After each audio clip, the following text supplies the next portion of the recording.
If you don't know me, my name is Matt. I am one of the pastors here at Essex Alliance Church, and I'm the pastor of our North Avenue campus, so we want to say good morning to North Avenue and joining us today across town there in Burlington. Hope your worship experience this morning is awesome, and I know ours is here as well, right guys? Yeah, we're having a good day today. And I see some little ones among us today. Great to have you guys here as well. Good to see you. A few weeks ago, maybe you were here, you might remember I was up here and we did a quick 2-week teaching series on one of the little letters of the New Testament, a book called Philemon. Maybe you remember that. It was just a few weeks ago, and we spent 2 weeks looking at this short little writing from the Apostle Paul to a man named Philemon, addressing some things going on with him.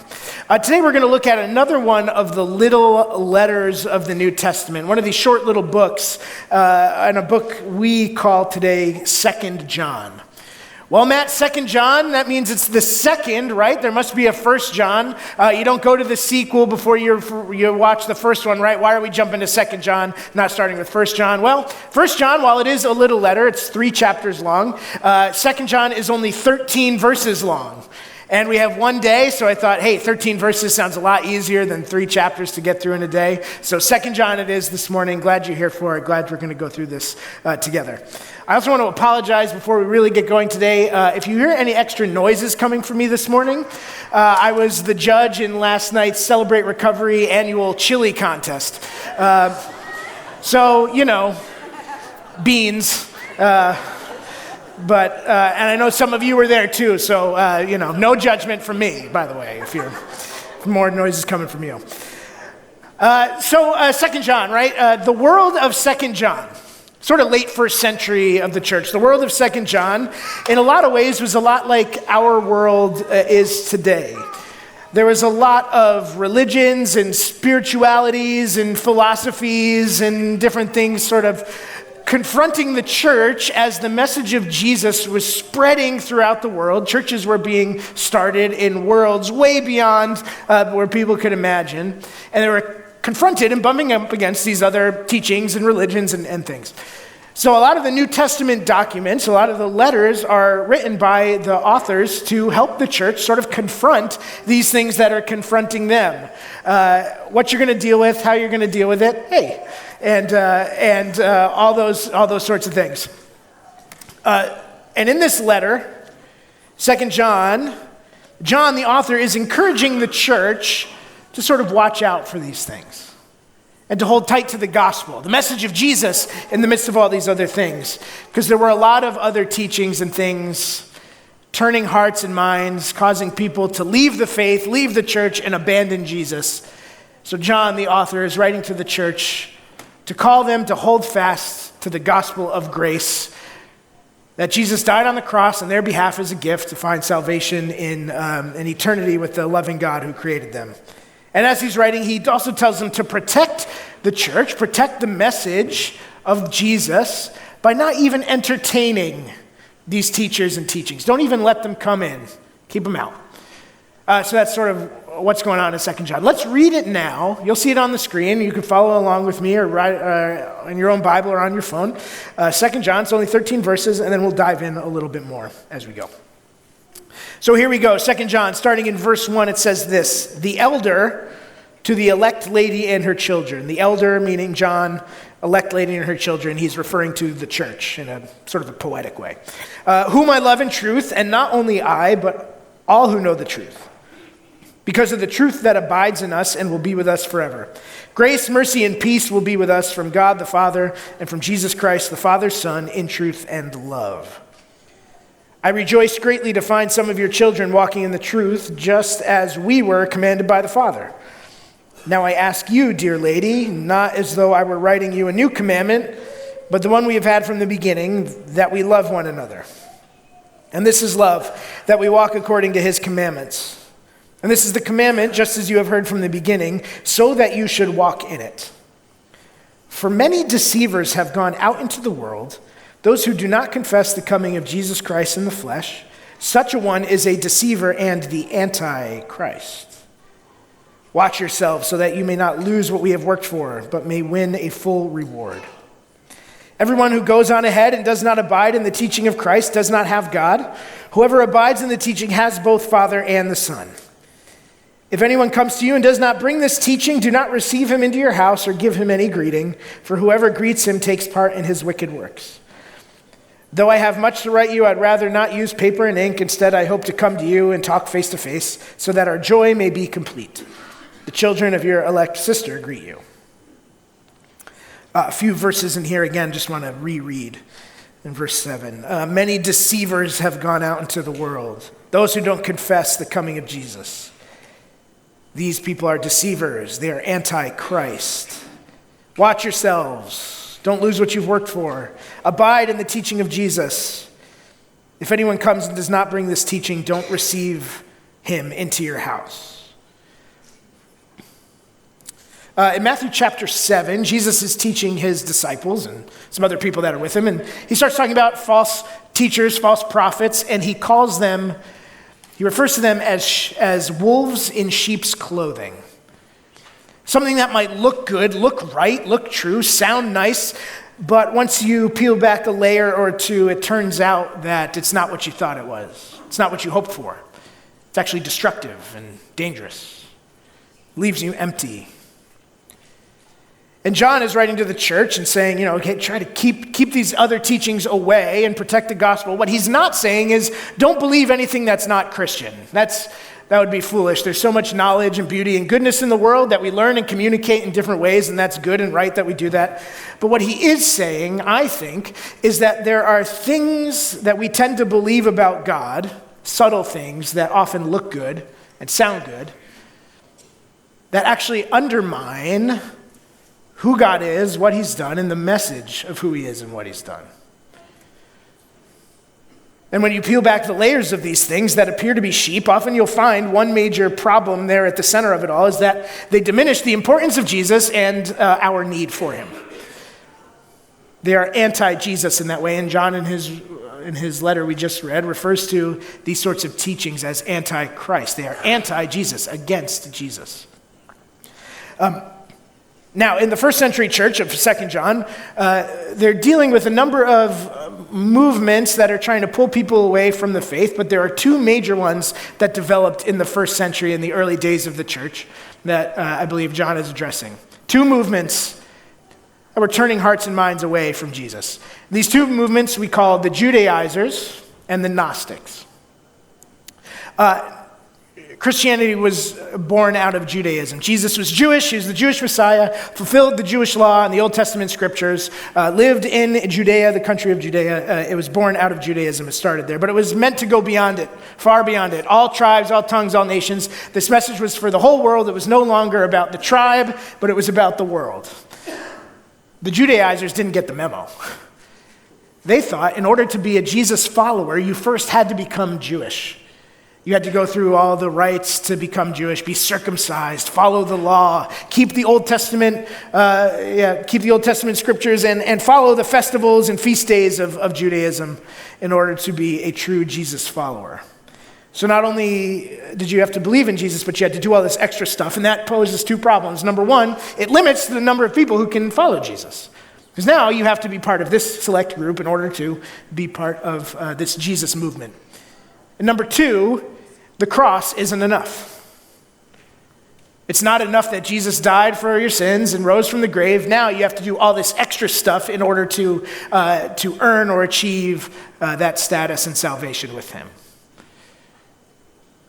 That's the Judaizers, one movement. The second movement that was really plaguing the church in the first century was a movement called Gnosticism. And Gnosticism is a little more complicated. It was very fluid and broad.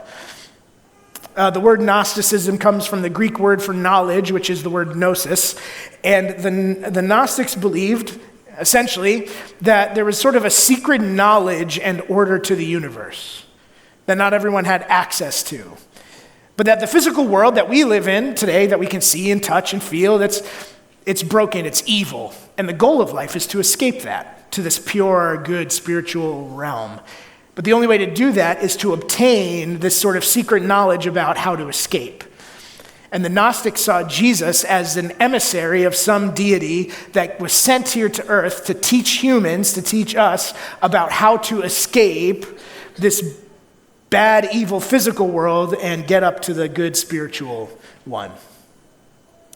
And Gnosticism comes with a lot of problems when we look at it from a Christian framework, chief of which is that it diminishes Jesus' divinity. He's not the Son of God. He's just some emissary. And his purpose is not to redeem what's broken, but rather to escape it. So, undermines God, undermines Jesus. And the letter of 2 John that we just read is a warning and a call for the church, for us to hold on to the gospel of grace. That Jesus, the very Son of God, came to earth, died on the cross for us as a gift so that we could enter a sort of eternal, loving relationship with our Creator God, our Father. And it's a call to us to hold tight to this truth, to discern from other truths, to protect the gospel in a sense, because it's our only means of salvation. And honestly, it's really easy to turn away from it. We need to hold on to this wonderful truth, because once we start to diminish Jesus, it's a slippery slope and it's very hard to stop. And today, I believe, we deal with some of the same problems as the church of 2 John. Not exactly the Judaizers and the Gnostics, but there are some things that we believe about God, about the gospel, that miss the mark. And actually, I'd say, undermine who God is and what he's done. And now some of you have thoughts rattling around in your head, I'm sure, about what these might be. We're not going to talk about those big things. Don't shout them out at me, please. What I believe sort of endangers and challenges us most in our faith aren't big, obvious things, but rather the subtle ones. The things that seem really sweet. That when we peel back a layer or two, actually what we find at the heart is this almost anti-Jesus message that can very easily deceive us away from the importance of the cross and our need for it.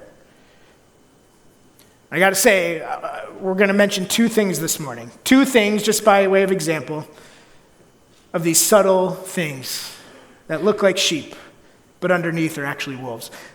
Some of you are going to be challenged by this. Some of you are very much going to disagree with me. Some of you are going to feel very strongly, and I encourage you, don't throw anything at me, but rather help peel back the layers with me today as we go through this. So here we go, two subtle things that we often believe that I'd say undermine God. And they're so close. They're so close, it's hard to tell. They're so close. Now, I should also mention, you might even say, Matt, but that's in the Bible, what you just said. That's in the Bible. Neither of these two things I'm going to say this morning, you will not find them in the Bible. In fact, you might even find the exact opposite in the Bible. And there are more we can mention, but my goal today isn't to make an exhaustive list. Rather, it's just to sort of get us thinking about what we believe, why we believe it, what these things mean, peel back the layers a little bit and see, where do we align with God in these things? All right, two things. Let's go. First one. God helps those who help themselves. God helps those who help themselves. At least 1 in 8 Americans believe you can find this in the Bible. That God helps those who help themselves. And it's a good-hearted slogan that many of us use to inspire people to a sort of self-help, right? That you can begin to work on your own problems, get yourself out of your situation, and God's going to be there to help you as you do that. However, if you don't take those steps, maybe God's not going to offer his help to you as you go. God wants to help you, but he's just not going to help you without you putting in the effort first. He's got to see some initiative, investment from you in order to have mercy on you as you get yourself out of your situation. And this does sort of sound superficially like something you'd find in Proverbs, or maybe as the punchline at the end of one of Jesus' parables, right? The moral of the story. But you will not find this teaching, this thought in the Bible, or in any of the teachings of Jesus, or any of the teaching of the historic church. So where does this come from? Benjamin Franklin actually popularized this saying in the 1700s. He wrote these words in Poor Richard's Almanac. And we should mention too, Benjamin Franklin was not a Christian. He held to a certain belief system called deism, which says, yeah, there's a God, and he created the world, but he's very uncaring and impersonal, and he sort of like just lets us fend for ourselves as he sits back and watches. Not a great source for Christian theology. And this idea pops up in a few other places in history. Aesop, the Greek storyteller, wrote that the Greek gods help those who help themselves. The Quran expresses a similar idea. And slowly, I believe, unnoticed, many of us have allowed this sort of idea to creep into our minds and into our experience of God and the Christian faith, that God helps those who help themselves, and like a sheep, it rests among the flock. But this is no sheep. It's a wolf. Why is it so harmful to say God helps those who help themselves? Because this idea lies to us about God and his character and who he is, and it lies to us about our own ability as well. It lies to us about God by implying that God is not infinitely merciful, that he is unable or unwilling to help when you're in need. But this is precisely who God helps, those who can't help themselves. Here's Romans chapter 5, verse 6. It says, "You see, at just the right time, when we were still powerless, Christ died for the ungodly." And God demonstrates his love for us in this: while we were still sinners, Christ died for us. And it's because we are unable to help ourselves that God helps us. We were and are powerless. We were and are sinners, unable to find forgiveness and salvation and help on our own. We're powerless to do it, unable to help ourselves. And because of that, God helped us. Christ died for us while we were still powerless sinners. God doesn't wait for you to be good enough. He doesn't wait for you to get your act together or to stop cursing or to be nice to everyone or to stop being angry or be financially stable. He doesn't wait for you to do those things in order to help you, because he knows that we indeed are helpless. And while we were still sinners, while we were still helpless, Christ died for us as a gift. Not something we achieve, not something we work for, a gift that we receive. And when we say God helps those who help themselves, we diminish his mercy and grace, and we diminish this sweet gift that he has given us and the giver of the gift. My best friend, his name's Mike. When he turned 20, I think 19 or 20, somewhere in there, we had a little party for him at a friend's house with a pool, and some of us got together, and we were just hanging out that day. And let's be real, guys, I'm not a gift giver, maybe you are, guys, but dudes, we're not exchanging gifts with each other on our birthdays very often. But this birthday for Mike, he's my best friend, I said, you know what, Mike, I love you, I'm gonna get you a gift. Mike, this was back in 2006, 2007, before everyone had an iPhone, an iPod, all that. It was the era of the CD. Some of you might think back fondly to the era of the CD.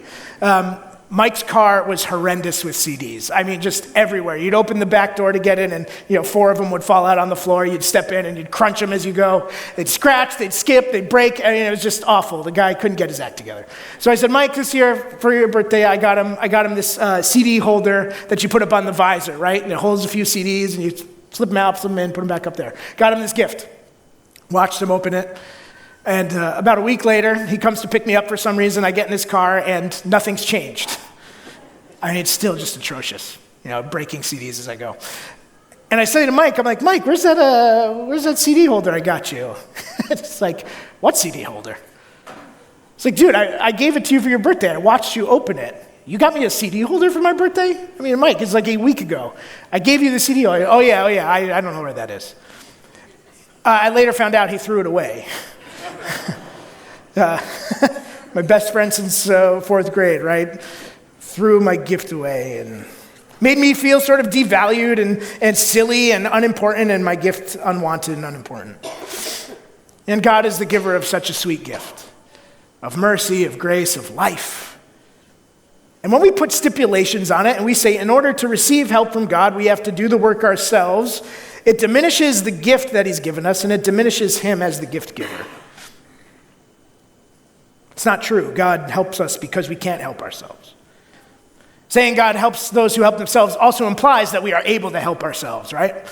Here's Proverbs 28:26, which says this.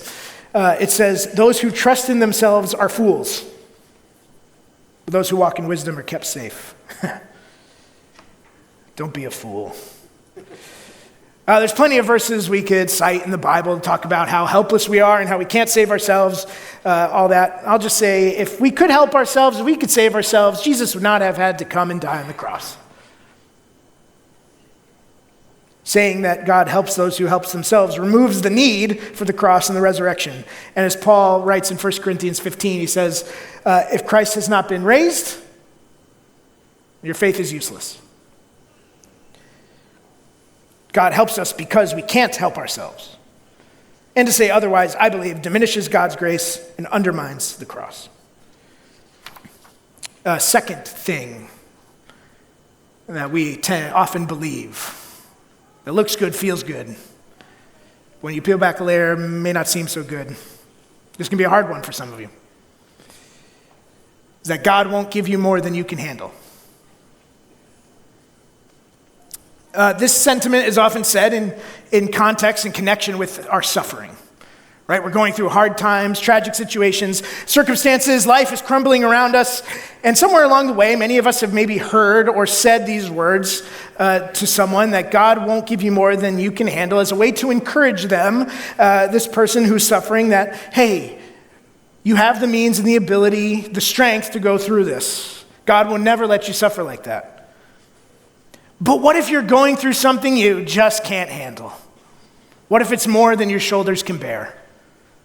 Do these become words of comfort or of condemnation? You know, we've all been in situations where we cry out to God, God, I can't take it anymore. Help me, what am I supposed to do? And I can't count to you the number of people who have sat in my office in tears in the midst of life's hardships saying, Matt, I know God doesn't give us more than we can handle, but if God won't give me more than I can handle, why can't I handle it?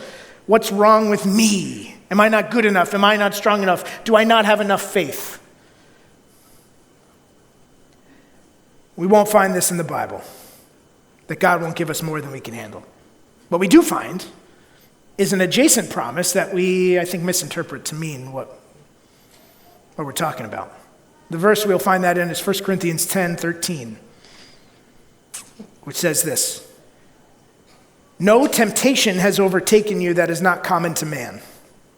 God is faithful, and he will not let you be tempted beyond your ability. But with the temptation, he will also provide the way of escape, that you may be able to endure it. We have to be clear about this verse. This verse is talking about temptation to commit sin. It's not talking about human suffering. And what this verse is saying, in the moments that we are tempted, it points out to us that we always have a choice. We always have a choice to give in and commit the sin, or we have a choice to run from it. And the promise here is that God will show us how to run from it when we're faced with the temptation to commit sin. God will show us we have a choice, and he'll show us how we can run from it. With temptation, we have a choice. With suffering, we often don't. God won't give you more than you can handle is a nice sentiment. It's encouraging us about a loving God who's not going to let you suffer. It's nice. It's not true. In fact, Jesus promises more than once that indeed you will suffer in this life. But we don't suffer alone. The Apostle Paul suffered immensely. He was stoned and beaten. He was imprisoned and captured and shipwrecked, and his friends abandoned him. And here's what he writes in 2 Corinthians 4.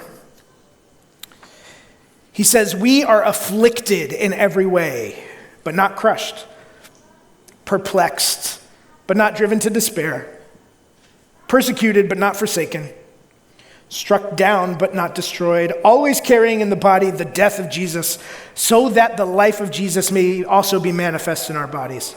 Afflicted, oppressed, persecuted, carrying around in his very body the death of Jesus, suffering. And yet, despite the suffering, he's not crushed. He's not driven to despair and not destroyed.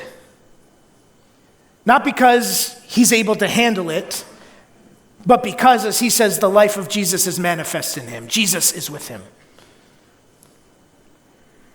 So to say God won't give you more than you can handle diminishes the role of God who walks alongside us in our suffering. His life is there with us. And it diminishes our need for him in those moments. We are promised suffering, but we are also promised that God is with us in our suffering. And it diminishes our need for him by implying that we can handle it ourselves just fine. I have the ability to handle this. It's not more than I can handle. Suffering also has a place and purpose in our life, believe it or not. And walking through suffering with God by your side does something in us. It transforms us. Here's Romans 5, verse 3. With Paul again writing, he says, "We rejoice in our sufferings, knowing that suffering produces endurance, and endurance produces character, and character produces hope. And hope does not put us to shame, because God's love has been poured into our hearts through the Holy Spirit who's been given to us." Friends, you're going to suffer more than you can handle. But your suffering is not going to be more than God can handle. And suffering has a purpose. And for us to say God won't give us more than we can handle is a temptation for us to ignore our suffering. It's a temptation for us to ignore the one who's with us in our suffering, and it's a temptation to ignore what suffering does in us as we walk through it with God by our side, producing something in us that will never be put to shame, as Scripture tells us. So yes, you're going to suffer more than you can handle, but you're not going to suffer more than God can handle. Raiders of the Lost Ark. Some of you might be familiar with this wonderful, one of my favorite adventure films of all times, Indiana Jones at his finest. Adventurer, archaeologist, professor, treasure hunter. He's tasked in this fictitious world of finding the lost Ark of the Covenant. Right? It's the box that sat in the temple of Yahweh that contained the tablets with the Ten Commandments and Aaron, the priest's staff, and some manna from the desert that was taken away thousands of years ago and lost. So he's tasked with finding this before the Nazis. Those darn Nazis, they're always up to something. And the Nazis are going to use this ark to make their army strong and be able to dominate the world. So he's got to find it first. And he's gone through the steps, he's found the map, he's found all the stuff, and he comes to where he believes the ark is. And it's in this underground chamber, and he sort of digs it out, and he uncovers it, and he looks down, and it's a fair drop down to the bottom. And as Indiana Jones looks down into this tomb, he notices, it looks a little weird. The floor is kind of creepy crawly. So he takes a torch, throws it down there, and it illuminates the chamber, and we see, there's snakes everywhere. And what does Indiana Jones say? He says, "Snakes. Why did it have to be snakes?" Now, this movie came out in 1981. No fancy CGI graphics, no fancy editing tricks. To create this effect of snakes covering the floor, you know what they did? They covered the floor with snakes. Over 9,000 snakes were brought in to make this scene in this movie. And for the most part, these were non-venomous, harmless snakes. But whenever you have people and wild animals in close proximity to each other, things can go wrong. A few bites here and there, no big deal. Mostly not non-venomous snakes. I say mostly because there was one venomous snake, and you can put that picture up there. Yeah, baby. I mean, don't you just love that? I just love that. Real cobra, very real cobra, very venomous. They brought this cobra in. And there's Harrison Ford staring this thing in the face very bravely, looking into its eyes. So how do they keep Harrison Ford safe? Very real danger, right? This is a very real snake, venomous. In fact, at one point it tried to shoot venom at Harrison Ford while they were filming. So what do they do with their big budget? They put a glass wall between Harrison Ford and this snake so they could create this camera shot. Glass wall. The snake spit out that venom and it hit the glass wall. And the danger is very real, the situation is very real, but it wasn't more than the glass wall could handle. We're going to suffer, right? We're going to go through things. But what we go through, it's going to be more than we can handle at times, but it's never going to be more than God can handle. And when we realize that life is going to throw all it has at us, we find a promise that God is faithful to meet us in the pain. And when he does meet us in the pain, we realize our constant need for him And when we depend on him in that way, he changes us.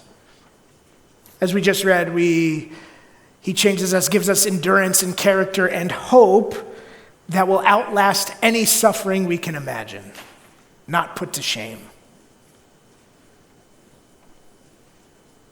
We're going to suffer, but not more than God can handle. And these are just two examples of some of the things that I think we tend to believe very subtly, very sweet, that actually undermine God, who he is, and what he's done for us, and turn our need away from the cross to something else. Friends, I want to say today, don't be deceived about what to believe. Don't be deceived about what to believe. It's very easy to be.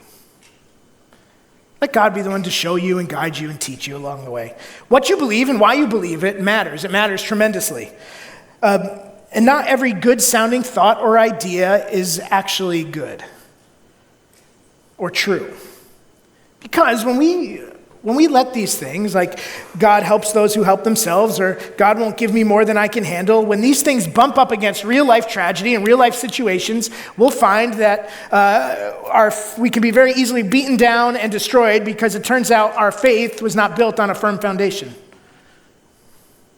Don't be deceived about what to believe. 2 John is a call for us to be intentional about the gospel, about what we believe and why, and to hold tight to that. So I want to end today with a little practical advice for us. I want to give you 3 questions that you can ask any idea, any thought, any theology, any teaching you hear. 3 questions that will help in this process of discernment, of diagnosing. Is this good? Is it a sheep? Or is it actually a wolf? 3 questions for us today that you can ask of anything you hear, and even be asking of me this morning. Feel free to do that. You have my permission, I guess. 3 questions. First one, what's the source? Where did this come from? Where did it start? Is it from the Bible? Who did I hear it from? Did I do some research to figure it out? How many people believe it? What's the source of this teaching? You know, today in the internet and digital age, social media and all these things, information can be very dicey. I use Twitter to follow news and sports and some other things like that. And if you're on Twitter, if you've ever used Twitter, you may know that a lot of people will pretend to be other people. You know, it happens from time to time. They'll pretend to be a news anchor or a personality, things like that. So what you can do on Twitter, if you're, a public figure, is you can verify your account so people know it's actually you. There's a little blue check mark next to your name as you scroll through. So people know, hey, this is the guy who he says he is. I'm also a big Boston Bruins fan. I don't think that's a secret. I've talked about that several times with you all. And I lived in Massachusetts for a long time. I listened to a lot of sports radio, Boston sports radio. And a few years ago, I was listening to the sports station I like around the hockey trade deadline, the time of year when teams are trying to improve, and they'll trade players with each other to try to improve their team. And I'm waiting for the Bruins to do something. They weren't so hot that year. If they made a couple moves, maybe they'd get in the playoffs and make some noise and do some stuff. So I'm sitting there waiting and listening. Hey, is anything going to happen? And as I'm listening to sports radio one day, one of the announcers, the guys chimes in very abruptly and says, "Oh, the Bruins made a trade," and says that they traded for this very young, very talented player named Johnny Gaudreau. And I was excited. He's an all-star. He's scores a lot of goals. And they start talking about the trade and how awesome it was and what it means for the team. But after a few minutes, it became clear that the news was a little dicey. And the guy who blurted in with this news admitted, hey, I was looking at Twitter, and there was no blue check mark next to this guy's name who tweeted it. It was somebody, false account. Didn't check the source. What's the source? Where did it come from? Where is it from Scripture? Is it from somewhere else? What's the source? One thing that will help in answering this question is getting to know the Bible. Open it up, read it, internalize it, spend time in it, walk through it slowly. Opening up and skimming through it isn't going to help you. It's not going to help anyone. And spend time in it. At both of our campuses, you'll find this in the lobby. This card, it says Discover the Bible at the top, nice and orange, can't miss it. It's in the lobby. And this is a list of resources for you. Grab this, take it home with you. There's some apps you can download for your phone, print material, websites, other things for you as you think about, what does it mean to open up the Bible? What does it mean to dig in? These resources are there to help you discover the Bible and discover the God who's in the Bible. So take advantage of that, help you answer that question, what's the source? Second question, What's the source? Second question, who's at the center? Who's this teaching about? Is it about Jesus? Is it about God? Or is it about me and making me feel good? Showing me my need for the cross, maybe. Who's at the center of this idea? If you find yourself at the center, I'd say approach it with a healthy skepticism. You want to find God at the center. What's the source? What's at the center? And final question, who gets the glory?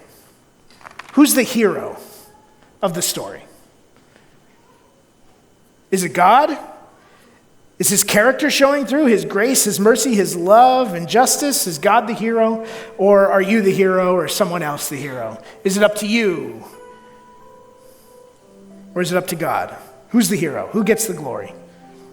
He alone can save. He alone is wise. He alone is good. And powerful enough to shoulder every burden, because let's face it, our shoulders just aren't that strong. Who's the hero? If what you're hearing makes you out to be the hero, inevitably when things get hard, you're not going to be able to hold up. God's the hero. 3 questions to ask as we walk through life. As we hear things, we encounter things, we come across things that sound good or sound bad. These 3 questions are a good starting point to help discover, what's true, what's right, what's good. What's the source? Who's at the center of it? And who gets the glory? And these questions will help figure out the sheep from the wolves. Because, not everything that sounds good is good or true. Not everything that glitters is gold. Life can be hard. And trying to discover truth in the midst of life can be even harder. It's up to us. As John writes this letter, he gives some practical advice on how to hold on to the gospel. It's up to us to do that, to hold on, to see Jesus for all the good that he is. And if what we're hearing doesn't point us to him, then maybe we should rethink about it. So let's take up that call of the letter of 2 John, to hold fast to the gospel, to discover truth, to know and follow God in the midst of any and all circumstances we might be going through. What we believe matters, why we believe it matters. Because it's all about the who, right? It's all about discovering the God who loved you enough to die. And he wants to walk through this life with you. What you believe matters, why you believe it matters.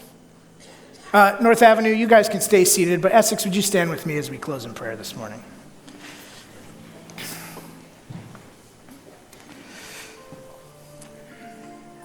God, thank you for your grace.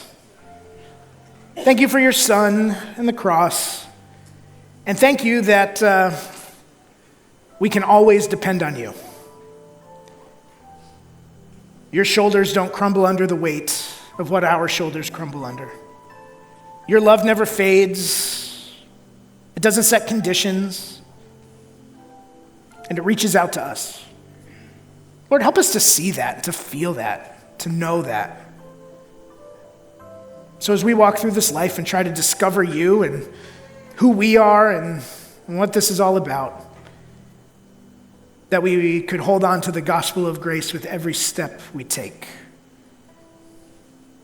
and know you in greater and greater ways. Be with us this day, Lord. Give us wisdom. Give us the ability to ask questions. And Lord, would we discover you this day and this week, we pray. In Christ's name, amen. Hi, my name's Matt, and I hope you were encouraged by today's message.